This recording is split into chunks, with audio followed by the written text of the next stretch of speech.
Ladies and gentlemen, welcome to another episode of Cuckoo4Politics. Let's dive into some thoughtful conversation while learning something together. In this episode, I'll be talking to a candidate that is running for Pennsylvania's congressional 7th district. I first met her at a petitioning signing event. Now, what is that, you ask? Candidates who are running for various public offices need to get a certain amount of signatures to get on a ballot. This is an event sponsored by various organizations to give an opportunity for candidates to speak to potential voters. See, each candidate has to persuade voters to sign their petition, and if successful and win the nomination, then they will proceed in a general election. This is what took place. I'm watching a group of voters listening and engaging, and all I hear is one voice. So I nudge my way through, and what I notice is this. It was a 5-foot woman standing in the middle of a group of potential voters. She was not talking at them, she was connecting with them, explaining why she would be the best candidate, the best advocate for her community. So as I stood there listening, this is what I could hear. This is someone who's ready to engage, to step in. And I remember thinking, this is someone who may be small in stature, but very mighty in how she chooses to represent her community in Congress. I could hear the passion. I can hear the urgency. I can also hear the decision to no longer sit on the sidelines. So now the question is, not just for me, of course, but for every voter in that district, is Carol Obando-Derstine ready for Congress? Or another way for looking at it, why does she feel she is ready for Congress?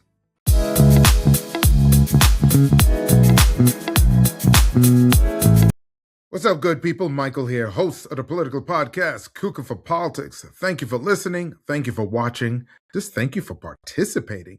As always, Cuckoo4Politics likes to engage on the subject matter, talking to various people, in particular candidates. As you know, the elections are coming up, the general election. It could turn the tide as far as the powers in Congress. Now, we're focusing on a primary. Why? Because in several states throughout the country, primaries are taking place. Several Republicans, several Democrats, several independents are running for a position. There's numerous candidates for that one position. In this case, I have the fortunate to talk to one of the 4 candidates in total running for Pennsylvania's 7th congressional district. Now, you may be saying, why am I going to be listening to a candidate that's running in the 7th congressional district in Pennsylvania? I don't live there. It's not where I'm from. I live outside the 7th district. And you're like, where's the 7th district? So the 7th district consists of Lehigh, Northampton, Carbon counties, and partial of Monroe County. Now, again, you may not be living in these counties, but you live in some other part of the state, or you may live in another part of the country, or you may be overseas and like, let's see what U.S. politics is all about. The issues that we're going to be talking about will be relatable, yes, to PA, but relatable to wherever you live. Everywhere you go, everyone's talking about the same thing. It doesn't matter what political stripe you're on. It doesn't matter what ethnic heritage you are. Everyone is complaining about the same thing. What's the complaint? Energy prices, grocery prices, rent, mortgage, loans, car. People are trying to figure out, am I able to afford these things? Things are going up beyond my control. I can ask for more hours at the job, but they're even under constraint.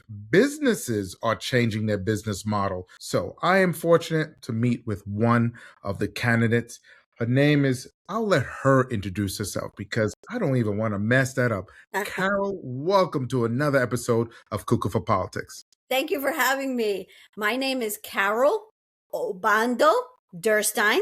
I'm one of the Democratic candidates running for Pennsylvania's 7th congressional district. Very happy to be here. Thank you, thank you, thank you. Now, I'm going to have you talk more about yourself. Just give it a little background before we dive into some of those hot button issues that many voters are concerned about. I'm an immigrant. I came here to this country at 3 years old from Colombia. My Okay. parents sacrificed everything for a shot at the American dream. We lived on a floor with just one bathroom and about a dozen relatives because that's what starting over looked like. That's what survival looked like. And that's what it took to achieve the American dream. I grew up in a working class home. Both of my parents were in unions, and I worked really hard to get ahead. I used education as a way to improve my situation. I had 3 jobs in high school so I can save up for college. And that's what I did. I went to college and then I went grad school to Penn State. And then I started to work. Came to this district over 22 years ago. I started off leading nonprofit organizations. The first one was helping young people prepare for good paying jobs who were studying at the 5 area career and tech schools. We have stellar career and tech schools in the area. I also taught at Northampton Community College, again, a career exploration class, preparing people for jobs, because I oftentimes hear the expression, the best anti-poverty program is a good paying job. And that's what I was doing, preparing people for jobs. Also led another nonprofit organization. I worked for Senator Casey, and for the last decade, I worked at an electric utility. So that's a little bit about me. I'm going to put your link, your bio into this podcast so others could follow up to get more familiarity and probably even particular details. And you said a word, believe it or not, that's actually profanity. And you're saying, but I didn't say anything wrong. You're saying the word immigrant. Political climate in today's era, particularly under the Trump Republican banter, the word immigrant seems to be a bad word, even though historically this nation was built on a nation of immigrants. So do you find that when you're going to voters, when you're talking to people in various communities, when you're knocking on those doors and you tell them your background and you say you're an immigrant from Colombia, what is the response? You know, you're pointing out something very important because it's one of the reasons I got into this race.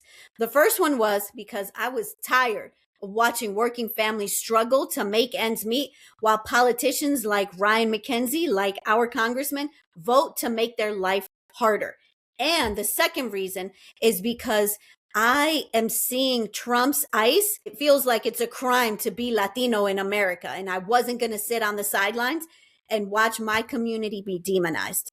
So you're right. It's Trump administration that is trying to treat immigrants like we don't belong here. And this is a nation of immigrants. So back to your question, what is the response when I'm talking to people? A lot of people are horrified at what Trump's ICE is doing in communities all across America.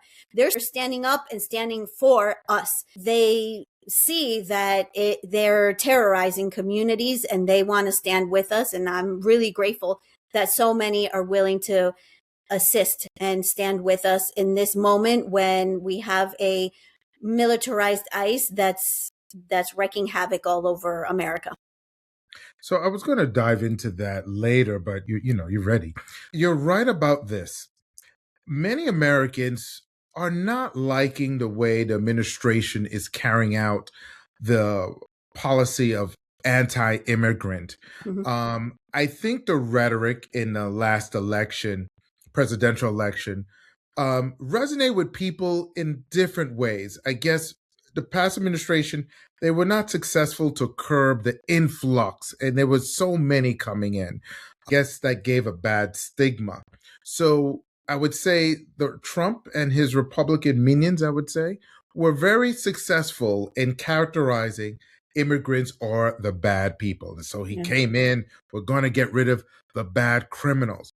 But what was ironic, it wasn't the criminals. It seems like, yes, there were some, granted, no one was perfect coming in, but we know that many people who came through our borders were looking for a better way of life. And there needs to be a control factor, and that could say for any nation.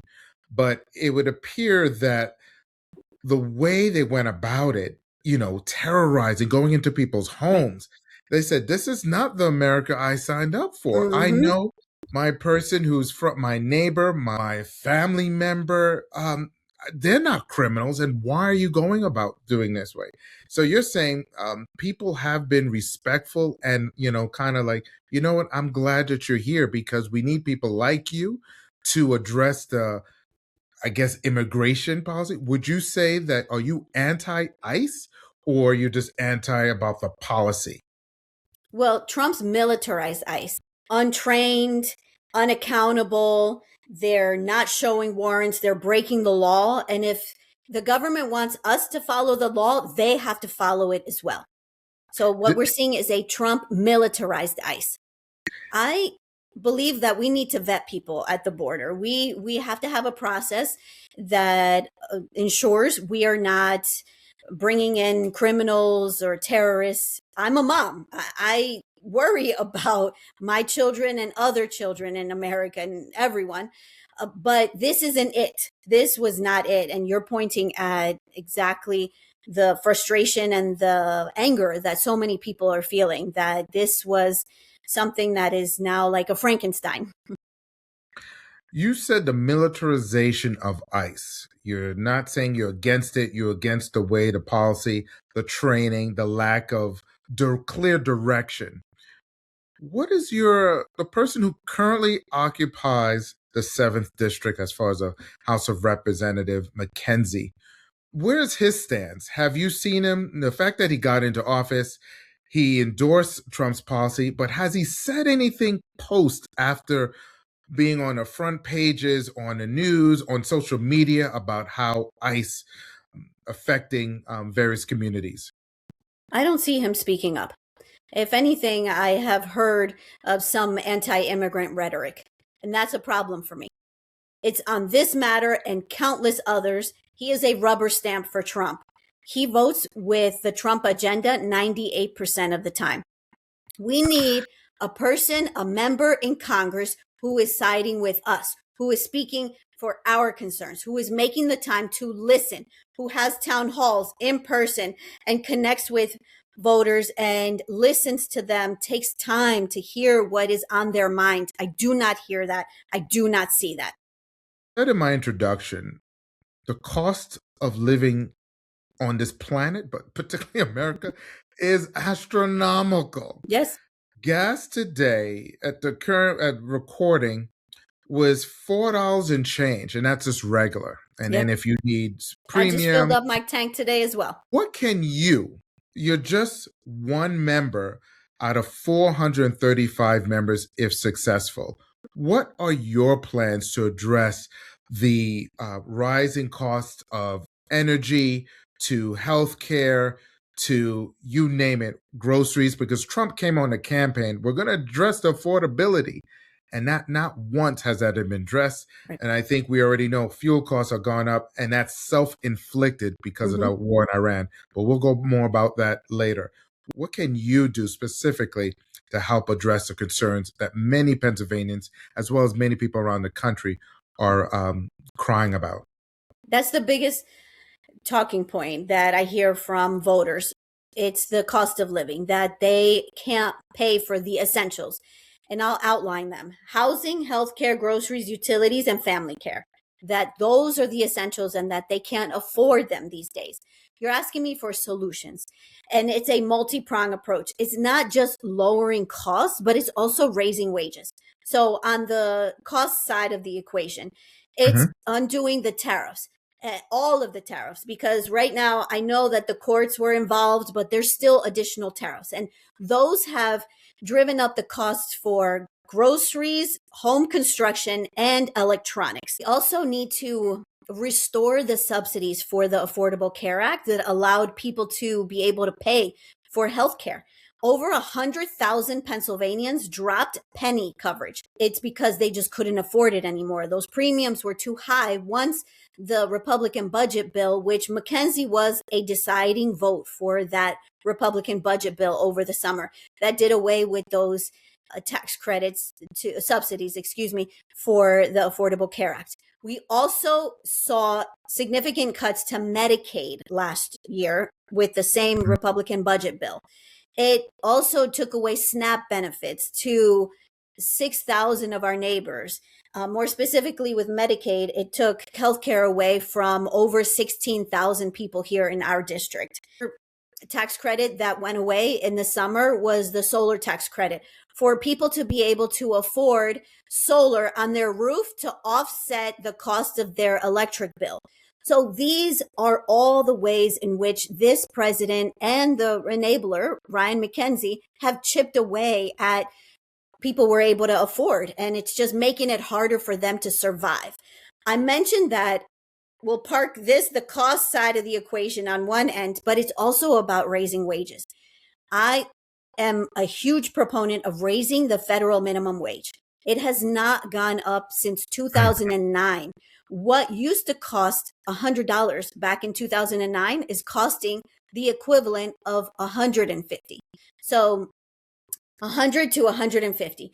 That's a significant amount for the wages to be flat over all those years. We need to raise them because I hear about this all the time from families on the campaign trail. I hear about parents working 2 to 3 jobs just to make ends meet. This is not a personal failure. This is a policy failure. And raising the federal minimum wage is the most immediate way to provide real relief for families. You hit it on the nose as far as wages. That's a factor. Now, I know certain industries will be resistant because they'll say they can't afford it. It looks like certain states and cities took it upon themselves, instead of waiting for the federal government to raise the wages, they took it upon themselves to do it because they realized their citizens within their respective area cannot survive based on minimum wage alone. Mm-hmm. You hit it on the nose regarding tariffs, all these taxes, unnecessary. That's why I say most of these cost of inflation factors are self-inflicted. Mm-hmm. Granted, there are many times that the supply chain is disrupted, like in the pandemic time. There are things beyond the control of businesses or, governments. But this one is self-inflicted 100%. And it seems like your policy, you would just endorse the Democratic plan, if you would say, on restoring the healthcare credits, getting rid of the tariffs, unnecessary tariffs. Because that's an additional tax. It is definitely additional tax. And Trump has often said, no, the governments are paying. No, it's us, the consumer, that are paying for these companies are passing off the cost to the customers. Yes. Mm-hmm. What would you say to a voter who's a registered Democrat, ready to vote, but they said, we've heard that before. I don't see any difference between the Democratic Party and the Republican Party. Are you going to be in line with whatever the Democratic establishment is saying? I mean, you often probably hear, I don't know if you hear that a lot, but people are like, yeah, Democrat, my vote doesn't matter. What do you say to a voter who says, it doesn't matter, I don't believe what the party's saying? It absolutely matters. Everyone's vote matters because that's how we make change. Listen, I'm not a career politician. That's what I tell them first and foremost. I tell them about my background. I grew up working class. I understand. I lived through empty wallets, language barriers, sacrifices. I get it. I understand. I know what it's like to sit at the kitchen table and try to figure out how all this was going to add up. And I have spent my life helping people get ahead, but I have experience in helping people help themselves and achieve their version of the American dream. So I will fight tooth and nail because I know what it's like. I get it and I've lived it and I have experience helping them get ahead. I am not cheerleader for my party. I'm here to be the cheerleader and the champion for our district, for our folks. I'm glad to hear that because there are times when I think sometimes the Democratic Party gets a bad rep based on national politics. It sounds like you would change the tide by engaging your community on a regular basis. Absolutely. Just to explain to them what you are doing and then maybe what the system is doing. And when I say the system, that could be within the Democratic establishment. That could be within the executive branches. That could be in the Senate. There are so many entities that control the levers of power, and you'll be one of 435 members. So I met you, and so I know you're a little shorter than me, but you seem like you have a good punch and that you're ready to stand up. I am small but mighty. I have been told that many times. That has been said about me on more than one occasion. What did you do, since you said you were not a career politician? You don't have instant name recognition, meaning like you're not Jay-Z, you're not a Rockefeller, that name brand that people recognizes. What did you do before getting into this? Like, what was your drive that said, you know what? I worked for Senator Casey at one point. I don't know, did you work with Susan Wild, the former congresswoman, or just associated with her? Yeah, I knew her. Mm-hmm. You knew her. So what did you do before? Like, what influenced you? You said, you know what? I could do this job better than. You answer that question. It was actually Susan Wild who approached me and asked me to run. She told me last year she wasn't going to try to retake the seat. She was done. She approached me and said, I really think that you should consider this. I know that you have what it takes to beat Ryan McKenzie. So I thought about it. I was feeling really angry about the election. Trump 2.0, I knew was going to be terrible for working families, was going to be terrible for immigrant communities, was going to be terrible for all other vulnerable communities. So I said, I'll do it. If not now, then when? If not me, then who? Because I had a background in leading nonprofit organizations, in working for the senator, in the private sector. Even before I came to the Lehigh Valley, I had overseen a food pantry. I had worked at a Head Start. I've seen countless families who are struggling to get by, and they want a government that gives them a hand up. I've seen that all my life, and I always have been a change agent. My love language is acts of service. I love this country very much. I still remember when I became a citizen and what that was like to take the oath. I remember coming here. Well, I came here at 3, and then I became a citizen at 19. So citizenship is very important to me, and giving back is my way of paying it forward for all the ways in which this country and people have poured into me, have invested into me. And so it's my opportunity to give back. So you're right, Michael. I never thought this would be something that would be in the cards for me. Sometimes moments make the person. And if a former congresswoman was asking me to run, I owed it to my community to try as hard as I could and to give it my all, my absolute all on behalf of our community. Well, Carol, I'll let you say one of the last words. What do you tell a constituent who's on the fence? Again, there are 4 candidates vying for the Democratic position to run against McKenzie. All 3 of them, for those of you who don't know, they're 3 other men. She's the only woman running for this position. What makes you different other than being the only female in the race? Tell them that I understand the struggles that working families face because I've lived them, but I also know the strengths of our community because I've worked alongside them. I have roots in this community. Not all the candidates can say that. I have worked here and raised my family and built my name and my reputation here for over 22 years. I talk about the fact that I led community-based organizations, that I worked for Senator Casey, filling in for him, giving him input for legislation, and connecting people to the services they needed. I talk about the almost a decade that I worked at the electric utility, that I started helping seniors, low-income families, and small businesses reduce their energy bills, that at the age of, I was in my 40s, let's just say, at night, I went back to school for an engineering degree, at night while I was juggling the responsibility of being a mom, of being a full-time worker at the electric utility, that I got to work. And I finished the degree in 2 years, where a lot of folks take a little longer doing that. But I ended up getting a master's of engineering in energy systems engineering, which is so vital right now when we have data centers that are trying to connect in our district, trying to connect everywhere. And we know we have such beauty in the Lehigh Valley, and we want to keep it that way. So we need to make sure that we have an energy expert like me in Congress to navigate this moment.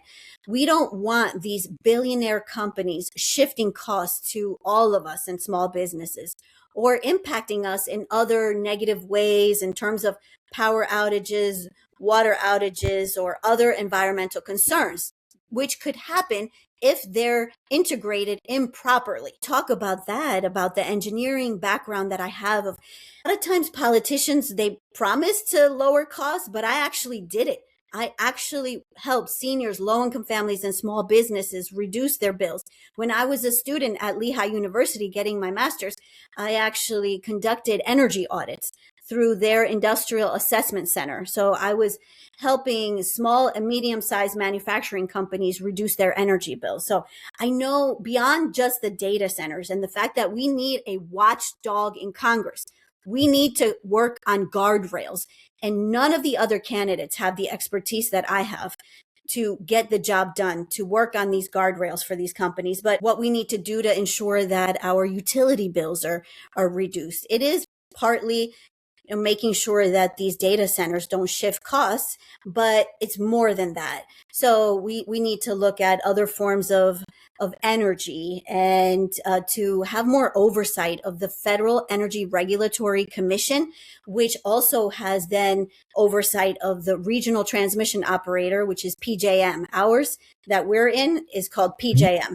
And it's significant to be the only woman in the race because our primary electorate is actually 60%. There's 60% women in this primary electorate. So I'm a working mom. I understand what it's like to pay more for childcare than your mortgage because I lived through that. And I had a high-risk pregnancy. I know how dangerous and expensive it is when politicians try to politicize our healthcare. And then the fact that I'm a fluent Spanish-speaking immigrant from Colombia. We have the largest percentage of Latinos of any swing district in Pennsylvania. Latinos make up 20% of the population here in PA 7. We need someone who can connect with them in a very authentic way. Latinos tend to be a swing voter.